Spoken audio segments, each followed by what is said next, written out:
Olivier d'Artigol, c'est une journée particulière, beaucoup plus sérieusement, puisque le livre, effectivement, sur l'affaire Betaram sort aujourd'hui, dans laquelle, on en a beaucoup parlé dans l'actualité, la fille de François Bayrou s'exprime avec des propos extrêmement poignants. Vous, particulièrement, vous êtes très au fait de cette affaire, puisque vous connaissez cette école, vous êtes de cette région, vous connaissez François Bayrou lui-même. C'est assez douloureux, peut-être pour vous aussi. J'ai pu en parler dernièrement dans un rendez-vous personnel avec le Premier ministre, parce que je connais en effet cette société béarnaise. Dans une autre vie, j'ai été élu de Pau et conseiller municipal pendant longtemps. J'ai des copains qui ont vécu cet établissement, qui ne parlent pas pour l'instant. Et je voudrais parler de monsieur, c'est Alain Esquer.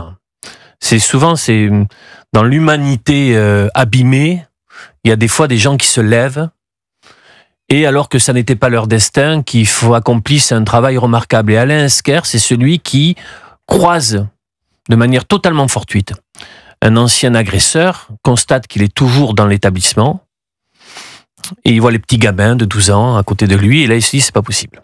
Et il lance un groupe Facebook, vous vous rendez compte, en disant voilà ce que j'ai vécu avec cet agresseur, et une bouteille à la mer numérique, 10 témoignages, 50, 100, 200.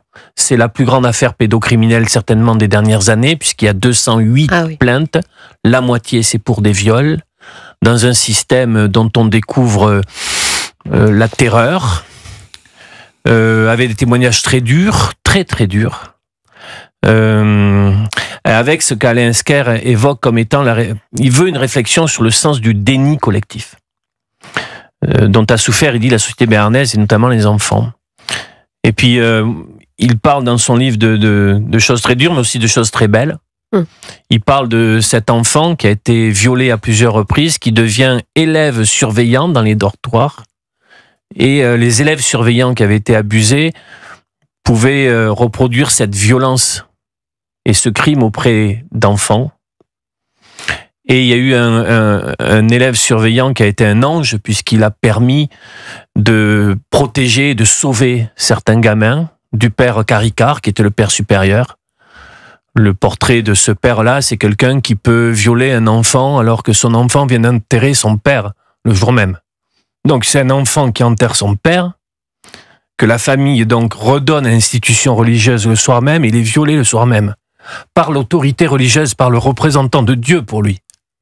Donc on touche au très fond de quelque chose de très noir, c'est des ténèbres, mais il se lève en Béarn des Lumières avec monsieur Esquer.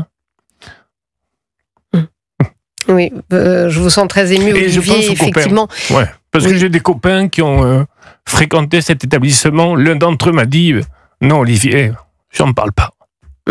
Mais bon, bravo au collectif des victimes.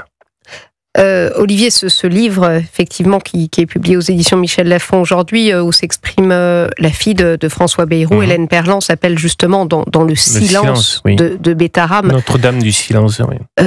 Vous qui êtes de cette région, est-ce que vous en aviez entendu parler? On savait, tout enfant du Grand Sud-Ouest qui a ses résultats scolaires qui dévissent, nos familles nous disaient attention, si tu te rattrapes pas, tu pars à Betaram. Betaram, c'est une vallée pyrénéenne très encaissée, au bord du Gave. C'est un bâtiment très gris, qui est lugubre. Donc, dans l'imaginaire des jeunes enfants du secondaire dans le Grand Sud-Ouest, vous disiez surtout, faut pas qu'on aille là-bas. On savait que la gifle était facile. On devinait pas les crimes pédocriminels. Ceux qui ont essayé d'intenter l'inciva à la politique, elle est des fois ô combien violente. Ceux qui ont essayé de faire croire que le Premier ministre a couvert des crimes pédocriminels se sont comportés de manière abominable.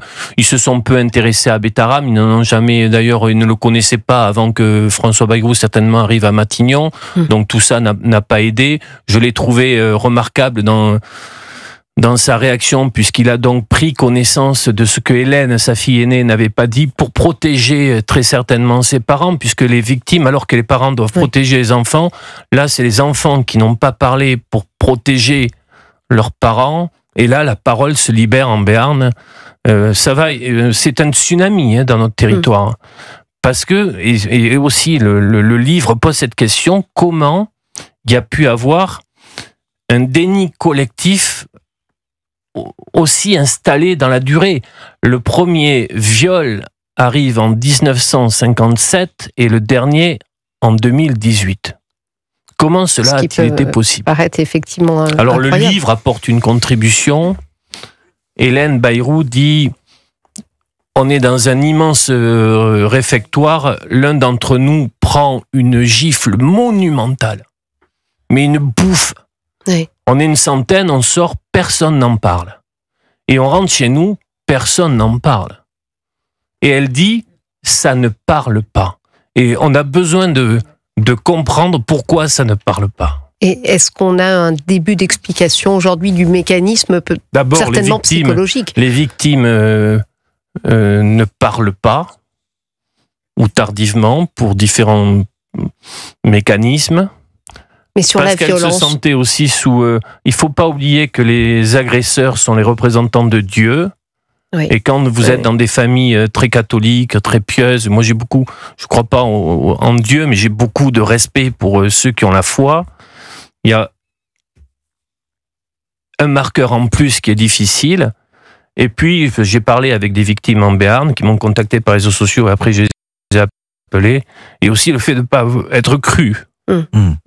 Olivier d'Artigol, Ouais, merci désolé. beaucoup. Non, pour ce témoignage, c'est nous qui le sommes. Merci en tout cas. Merci pour ce témoignage. Merci Vincent Roy d'avoir été Merci avec à vous. nous. On se retrouve, moi aussi je vous écoutais avec émotion, on se retrouve pour Europe 1 Soir à partir de 19h ce soir.